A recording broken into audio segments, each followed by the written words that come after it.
पुणे जिल्ह्यातल्या शिवनेरी गडावर शिवजयंती उत्सवाची तयारी पूर्ण झालेली असून शासनानं यासाठी भरीव असा निधी दिलेला आहे।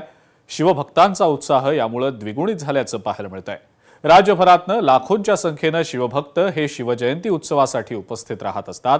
या संदर्भात जुन्नरचे आमदार शरद सोनवणे यांनी तयारी संदर्भातली प्रतिक्रिया आपली दिलेली आहे, पाहूया। धुळे जळगाव पासून तर विदर्भ कोकण पासून खालच्या कोकण कड्यापासून तर असलेल्या संभाजीनगर पर्यंत या संपूर्ण महाराष्ट्राच्या कानाकोपऱ्यातून शिवभक्त इकडे मशाल गेले येतात।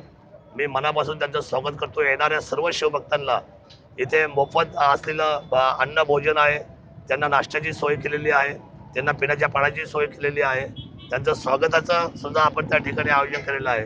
अशा पद्धतीने सुंदर अशा पद्धतीचं आयोजन या ठिकाणी झालेलं आहे। लोकशाही मराठी ऐका, पहा, जागरूक रहा।